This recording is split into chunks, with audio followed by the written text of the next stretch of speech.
The 1990s were an exciting era for car enthusiasts.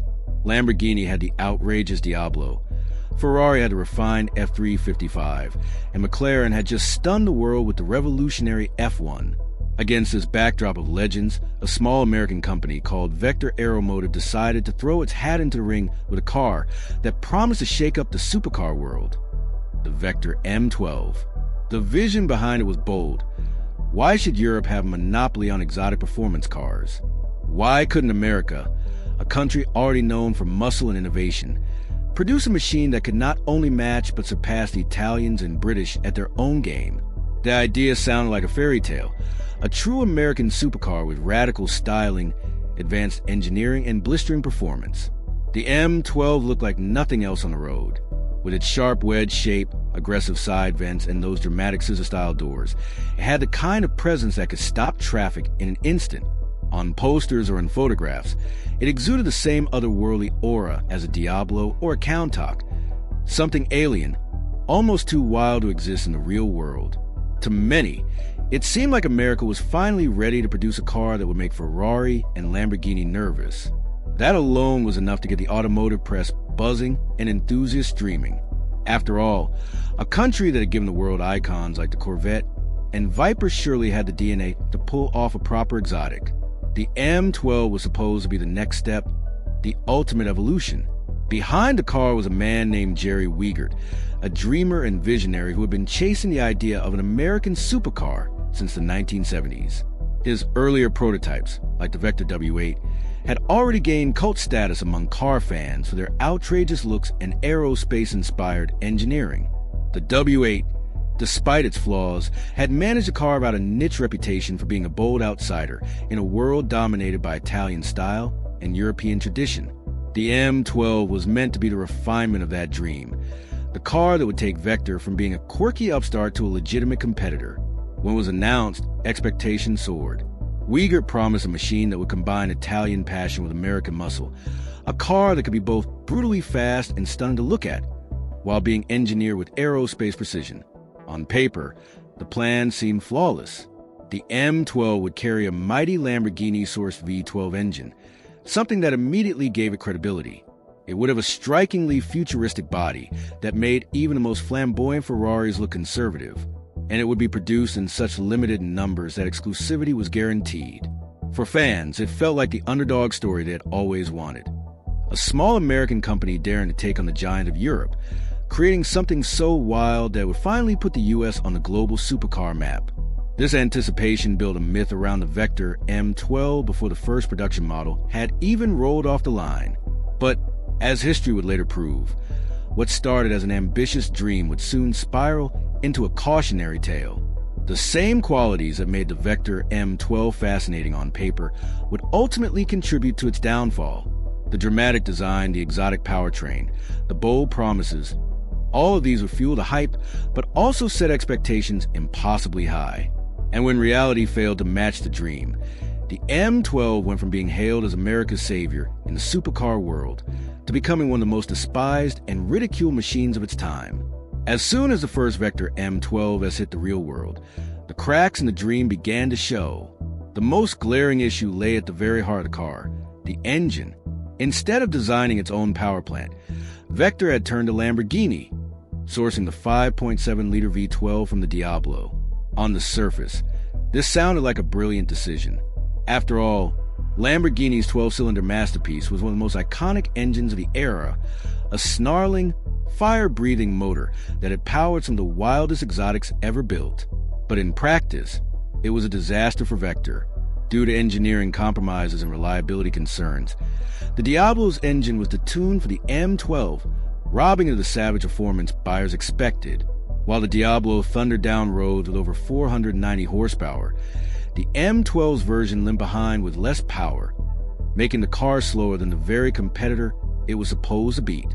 To many enthusiasts, it was like buying a lion only to discover it had been declawed.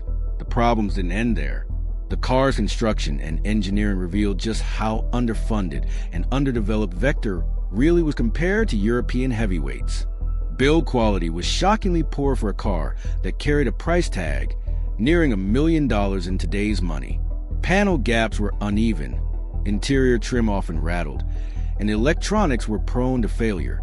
Step inside, and you wouldn't find the meticulously crafted leather and polished metals of Ferrari.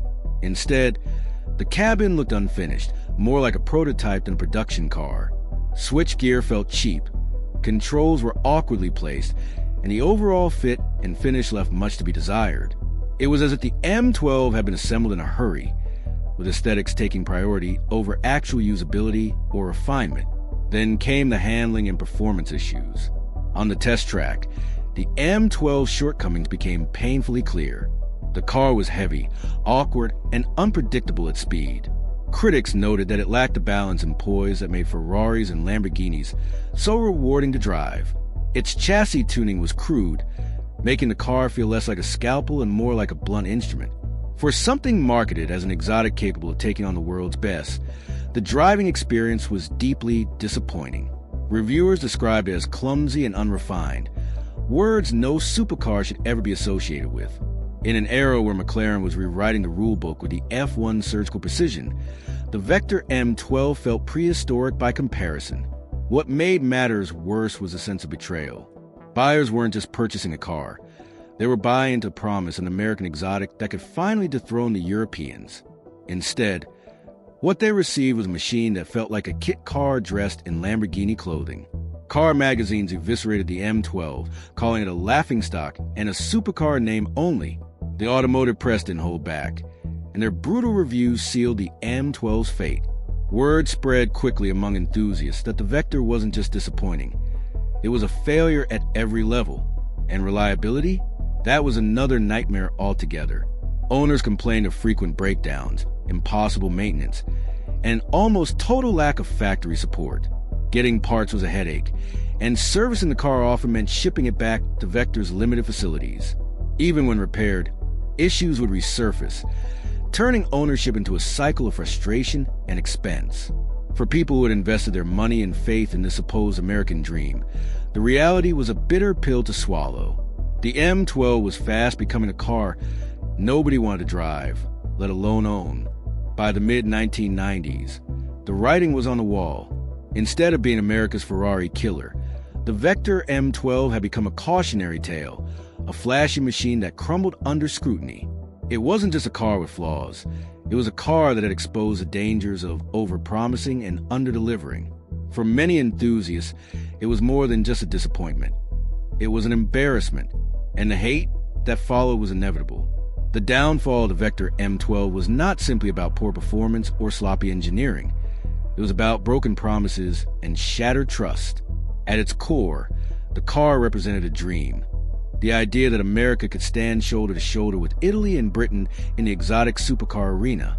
When that dream collapsed under the weight of reality, the disappointment turned into something deeper, outright contempt. Enthusiasts didn't just laugh at the M12. They felt betrayed by it. For years, Jerry Wiegert had painted a picture of aerospace-grade precision, uncompromising performance, and an all-American alternative to the exotic elite. But what customers actually got was a car that looked like it belonged in a futuristic poster, yet drove like an unfinished prototype. That gap between promise and delivery is what truly fueled the hatred. For the wealthy few who did purchase one, ownership quickly became a nightmare. Stories began circulating of cars that would overheat, systems that would fail without warning, and parts that seemed impossible to source. Unlike Ferrari or Lamborghini, which had established service networks, Vector was a tiny company with limited infrastructure. If your M12 broke, and it often did, you were on your own. Resale values, unsurprisingly, plummeted. What had once been marketed as $1 million exotic quickly became a money pit, a car nobody wanted to touch. Owners who had hoped to flaunt their exclusivity instead found themselves the butt of jokes at car shows and among enthusiasts. Owning a Vector wasn't a badge of honor. It was a scarlet letter. The automotive press didn't help either. Journalists who had initially hyped the car tore it to shreds after driving it, publishing scathing reviews that cemented its reputation as a fraud in the eyes of enthusiasts. Words like embarrassing, unfinished, and pretender became attached to the M12, and in the court of public opinion, there was no coming back from that. At a time when Ferrari was refining its craft and Lamborghini was reaching new levels of performance, Vector's attempt looked amateurish. It wasn't simply that the M12 was flawed, it was that it failed so spectacularly in a segment where expectations were sky high. Even Wiegert himself became a symbol of the car's failure. His larger-than-life personality, once seen as visionary, began to be viewed as delusional. The way he clashed with investors and the internal conflicts that plagued Vector only added to perception that the M12 was doomed from the start. It became the perfect storm, an overhyped car, delivered half-baked, backed by a company that lacks ability and resources. Instead of rewriting supercar history, the M12 became a punchline, often cited as one of the greatest failures in automotive history. By the time production ended, fewer than 20 examples had been built. This scarcity should have made it a coveted collector's item, but instead, it added to the mystique of its failure. Today, the Vector M12 exists in a strange limbo. It is both rare and infamous, desired only by collectors who are fascinated by its notoriety rather than its driving experience. For most enthusiasts, it remains a reminder of what happens when ambition outpaces execution, when hype overshadows engineering. It didn't just fall short of expectations, it obliterated them, turning what could have been a legendary moment for American supercars into a cautionary tale. And that's why the Vector M12 is remembered not as a hero, but as the most hated supercar ever built. Its story is a lesson etched into automotive history. In the world of exotics, there is no room for broken promises. The badge may read supercar, but unless the machine delivers on every level, performance, reliability, and craftsmanship, it will be remembered not for glory, but for failure.